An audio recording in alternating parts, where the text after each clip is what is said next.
भागवत गीता के यह 30 उपदेश आपको अपनी जिंदगी में हर जगह बहुत काम आएंगे।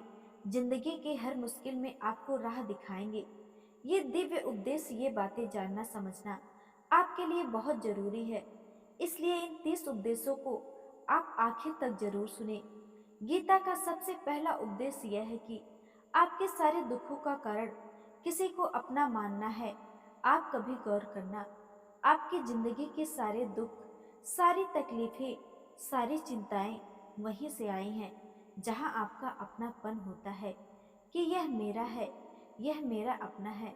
वहीं से आपकी जिंदगी में दुख आना शुरू हो जाते हैं।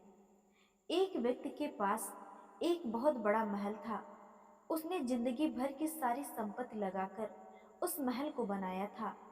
आसपास के कई सारे लोग उस महल को देखने आते थे। कई बड़े बड़े लोगों ने उस महल को खरीदने की भी कोशिश की और वो महल उसका अहंकार था, उसके जीने की वजह थी। उसको उस महल से बहुत मोह था। एक दिन उसके महल में आग लग गई। वो बाजार गया था। जब वो बाजार से लौटकर आया तो उसने देखा कि उसका महल जल रहा है। अपने महल को जलता हुआ देखकर उसे बहुत दुख हुआ। उसने कहा, अगर यह महल नहीं रहेगा तो मैं भी जिंदा नहीं रहूंगा। अगर यह महल जल रहा है तो मैं जी के क्या करूंगा। वो भी इस आग में छलांग लगाने की कोशिश करने लगा तो किसी ने उसे रोक लिया और कहा कि भाई, ये जो महल तुम्हारा जल रहा है, इसका सौदा कल तुम्हारे बेटे ने किसी के साथ कर लिया है। जब उसे पता चला कि यह महल अब मेरा नहीं रहा, किसी और का हो चुका है, तो उसकी सारी चिंता खत्म हो गई। जैसे और लोग जलते हुए महल का तमाशा देख रहे थे, वैसे वह भी देखने लगा। इतनी देर में उसका बेटा आया। वह अपने बेटे को देखकर बहुत प्रसन्न हुआ। उसे आशीर्वाद देने लगा कि तेरे जैसा बेटा तो बहुत भाग्यों से मिलता है। उसने कहा, तूने तो मेरी जिंदगी बचा ली।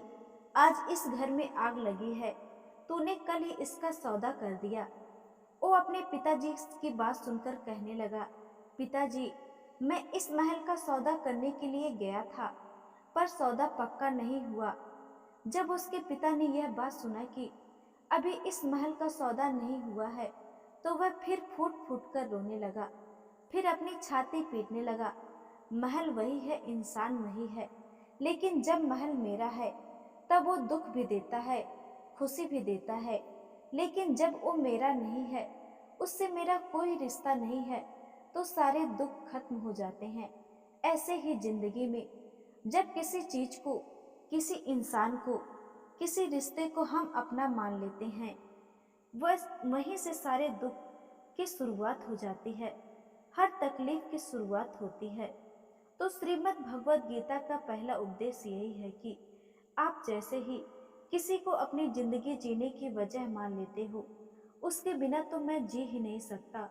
वो चीज, वो इंसान, वो काम आपको बहुत दुख देता है। गीता का दूसरा उपदेश यह है कि आपने कोई भी कर्म किया हो, उसका फल आपको जरूर भोगना पड़ेगा। आपने अच्छे कर्म किया है तो जाने अनजाने में किसी मुश्किल वक्त में वो आपको अच्छे कर्म आपके मुश्किल वक्त में जरूर काम आएंगे। अगर आपने गलत काम किया है, पाप किया है, तो उसकी सजा आपको जरूर मिलेगी।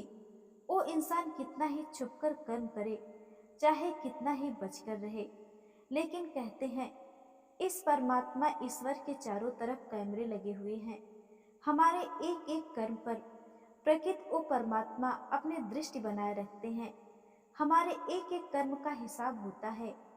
एक गांव में दो मित्र रहते थे। दोनों ने विचार किया कि इस गांव में हम धन नहीं कमा रहे हैं। वो दोनों धन कमाने के लिए शहर चले गए। कुछ वर्ष रहकर उन्होंने काफी धन कमाया।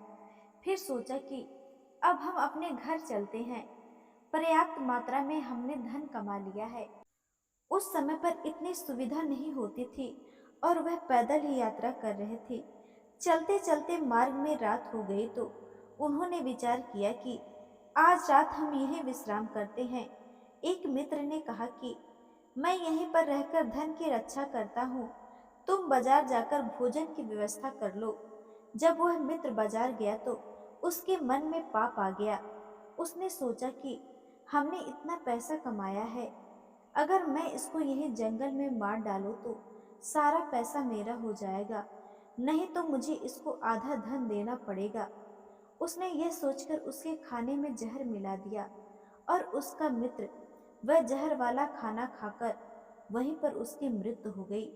वह व्यक्ति धन लेकर अपने घर वापस आ गया और कुछ समय बाद उसके घर में एक पुत्र ने जन्म लिया। जब उसका बेटा पैदा हुआ तो वह बहुत बीमार रहने लगा। उसने अपने जीवन में जो कुछ भी धन कमाया था वो सारा धन अपने बेटे के इलाज में खत्म कर दिया। बेटा बड़ा होता गया, उसका धन नष्ट होता गया। जब उसका बेटा थोड़ा बड़ा हो गया तो उसके पिता ने पूछा कि बेटा तू इतना बीमार क्यों रहता है, तू ठीक क्यों नहीं होता? मैंने अपनी जिंदगी का सब कुछ तुझ पर लगा दिया, फिर भी तेरी तबीयत ठीक नहीं रहती। तो उसके बेटे ने बोला, कौन सा बेटा और कौन सा पिता? मैं तेरा वही मित्र हूँ जिसको तूने जंगल में जहर देकर मार दिया था, लेकिन मैं अपना हिसाब पूरा करने आया था। तेरे पुत्र के रूप में तेरे घर आया हूँ। अब मेरा हिसाब बराबर हो गया और मेरा जीवन अब यही समाप्त होता है। तो गीता का उपदेश हमें यह सिखाता है, कोई अपने आप को कितना भी चालबाज समझता हो, होशियार समझना हो, लेकिन अगर उसने गलत कर्म किया है, चाहे आज नहीं तो कल उसे उसका फल भोगना ही पड़ेगा। कोई भी व्यक्ति अपने किए हुए कर्म से बिना उसको भोगे कभी छूट नहीं सकता। गीता का तीसरा उद्देश्य यह है कि आज में जियो, कल की चिंता करना छोड़ दो। नंबर 4, जो आपके साथ अधर्म करे, पाप करे, उसे दंड अवश्य देना चाहिए। नंबर 5, किसी से भी बहुत ज्यादा मोह कभी मत करना। नंबर 6, ओ मत करो जो सब करते हैं, ओ करो जो तुम्हारे लिए सही है। नंबर 7, धोखा अपने ही देते हैं, यह महाभारत की कहानी है। नंबर 8, जो इंसान अपनी रक्षा खुद नहीं कर सकता उसकी रक्षा भगवान भी नहीं कर सकते।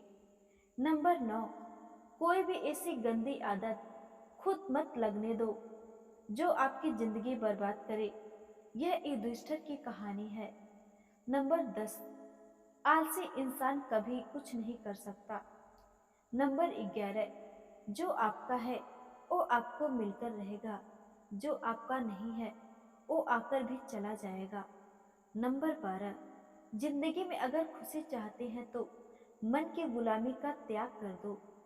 नंबर 13, जितना संसार से प्रेम लगाओगे उतना ही जीवन में दुख और पीड़ा का अनुभव करोगे। नंबर 14, जिस इंसान को बात बात पर क्रोध आता है, सुख और शांति उसके जीवन में कभी नहीं आते। नंबर 15, चाहे किसी की मदद कर सको या ना कर सको, जानबूझकर कभी किसी का दिल नहीं दुखाना चाहिए। नंबर 16, जो दुख में आपका साथ दे वही आपका अपना है, बाकी सब पराए हैं। नंबर 17, जो होता है अच्छे के लिए होता है, जो हो रहा है वो भी अच्छे के लिए हो रहा है, जो आने वाले भविष्य में होगा वो भी अच्छे के लिए ही होगा। नंबर 18, हर काम को समझदारी से करना ही योग है। नंबर 19, जिंदगी में कभी किसी चीज की अति मत करना। नंबर 20, जिसे आप सबसे ज्यादा महत्व दोगे वो आपको कभी महत्व नहीं देगा। नंबर 21, अगर आप अपनी वैल्यू खुद नहीं करोगे तो कोई आपकी वैल्यू नहीं करेगा। नंबर 22, किसी पर भी आंख बंद करके भरोसा कभी मत करना। नंबर 23, जिसके साथ सत्य और ईश्वर की शक्ति है, चाहे सारी दुनिया उसके खिलाफ हो जाए लेकिन अंत में जीत उसी की ही होती है। नंबर 24, जीवन में लड़ाई झगड़े से बचना चाहिए, लेकिन जब बात आपके चरित्र, सम्मान और अधिकार की हो तो लड़ना भी चाहिए। नंबर 25, चाहे कितना भी बुरा वक्त आ जाए लेकिन जीवन में जो हिम्मत नहीं हारता वो फिर से सब कुछ हासिल कर लेता है।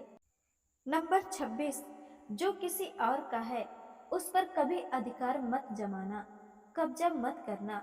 नंबर 27, वही इंसान जिंदगी में सफल माना जाएगा जो अंदर से हमेशा खुश रहता है। नंबर 28, जैसा अन्न खाओगे वैसा ही आपका मन और बुद्धि बनेगा। नंबर 29, बुरा इंसान कभी अपनी बुराई नहीं छोड़ेगा, चाहे आप उसके साथ कितना भी अच्छा कर लो, वो आपको तकलीफ ही देगा। इसलिए जो जैसा है उसके साथ वैसा ही चलना चाहिए। नंबर 30, समय की कदर करना सीख लो,